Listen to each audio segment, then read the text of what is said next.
So part of my process actually is at the beginning of the year, sort of challenging myself that what can I get done this year? And often my list is completely unreasonable. I'll set out that list of, a dozen short stories and a novel or two and a play and some songs. If I get halfway through that list, that's huge. Frankly, if I can produce 6 short stories and a novel, that's a year. But I want to challenge myself with as many different projects as possible and across a wide variety, and it's for a couple of different reasons. One, it gives me something to aim for, and that helps me remain consistent. I know a lot of writers, like as part of their process, say I have to write this many words per day, and I'm not one of those writers. I believe in not being so strident about that sort of thing, to be kind to myself, frankly. But the key for me is to be consistent. I want to consistently be doing words over the course of a week or a month or the year. And having a goal set out like that of here's what I'd like to have produced by the end helps me stay on task for producing words. The Voices of Martyrs is my collection of short stories. And when I was working on this, I worked on several short stories at a time, because short stories are my first love. They are my favorite thing to write. And so I'll often work on more than one short story at a time. One of the advantages to that helps fight against writer's block. As I'm working on a story, I might come to a point where I suddenly just stop. I'm stuck, which is fine. I tend not to panic when I get stuck, because that just means that my brain hasn't finished the work of writing on that particular story. So rather than wallow in, oh, I'm stuck, woe is me, and then suddenly I'm filled with all this writer's angst, I just move to a different project. So I've gone from this story where I'm stuck, so it means my creative brain has to, work on that story in the back of my mind. While it's doing that, I'm working on another story. Again, it's all about consistently and moving forward. I'll move from story to story or from project to project. So I could go from that story, if I get stuck on that story, move to the novel. If I get stuck on the novel, all right, I will admit, poetry is not my strength. Songwriting is not my strength. I was dared to write, try my hand at songwriting.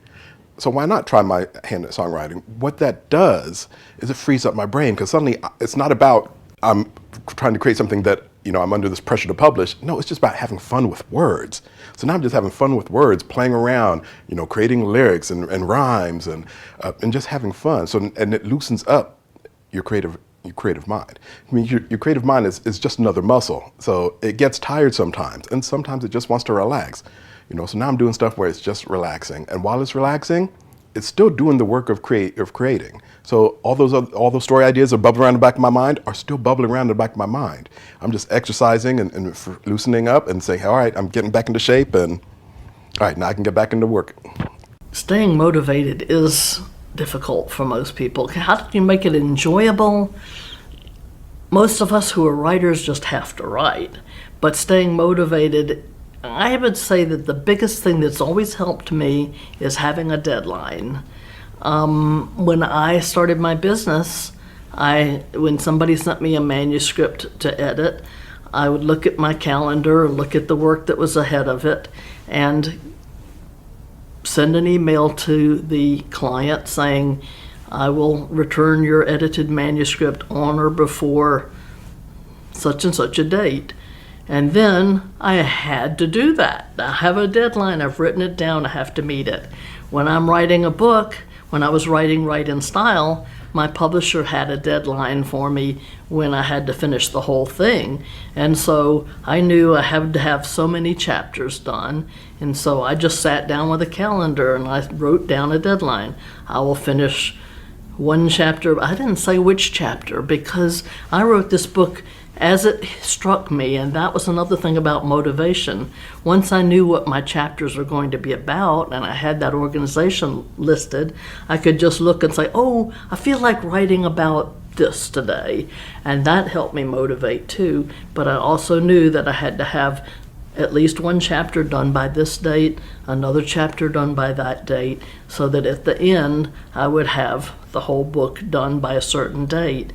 And this is especially important for so many writers want to get their book out by Christmas.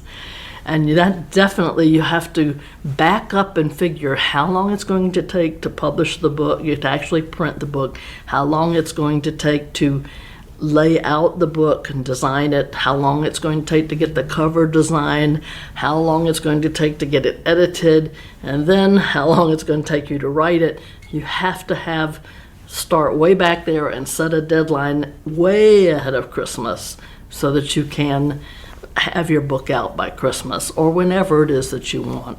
But deadlines, I think, keep people motivated. Well, the Deb Method stands for determine your mission, explore your options, brainstorm your path. And I created it mostly because everybody has trouble reaching their goals, but the big reason is because they don't know what it is they actually want. So with using the Deb Method, it helps you determine your mission. What are you doing? Why do you want to do it? Explore your options. What vehicle? What are you going to do to actually accomplish that mission? What are your options? Do your research. Brainstorm your path. Once you land on something, then, okay, what are all the different things you need to do in order to make this thing you want to create a reality? So when figuring out your goals, whether you're a writer or not a writer, or whether it's a writing project or not a writing project, if you start by honing in on what you want, why you want it, where you're going, then you fill in the blanks. And when you have that focal point in mind, it's much easier to map out the book you want to write, the social media platform you need to create, the podcasting schedule you want to do. Whatever it is you want to create, if you have the end in mind, you can work backwards, set appointments for yourself, set realistic goals with deadlines, and then you can make those dreams, those wonderful writer dreams, a reality. Writing and indexing and owning WordWise publishing, that's my job. So I have to show up every day, and I have to be disciplined with if I have a book deadline, then I know how many words that I have to write to meet that deadline. Usually it's a 80 to 90,000 word novel that I'm writing. Typically I write in the morning, and I write 1,000 words a day, 5 days a week. That's the goal. And then I'll cut off at noon, I'll eat lunch, take a nap, get up, and do the indexing work. And indexing is, or the editing work, either way. It's all page related. So I have a 300-page book that's due in 2 weeks. So I'll break it down into, I've got to do 50 pages that day. So you eat an elephant one bite at a time. And so I chunk out, I live my day by the pages that I write or that I index. And I don't stop until I'm done. We don't have kids at home, so all I have to do is walk the dogs and eat dinner, so I can work as many hours as I need to. I don't like to work long hours, but sometimes I have to. But the lesson is break it into small parts, down into the day. How many pages do I have to do? And then you can walk away from it. I'm done. And I can go relax, I can watch TV, I can read a book for pleasure after doing all that kind of work. And sometimes things flow over into the weekend or whatever, but I've been a freelance writer, indexer, business owner for 20 years, and it's worked that way. So I think it's a matter of discipline, showing up every day. I don't get writer's block any more than a plumber gets plumber's block. It is human nature for the amount of work to expand into the time that you have to fill it. So without deadlines, it's very easy to let things drag on and prioritize everything else over the writing process. But really, it depends on the person, because I know other authors who said, I had to get up at 5 o'clock every morning and spend the first 3 hours of every day writing, or it would never get done.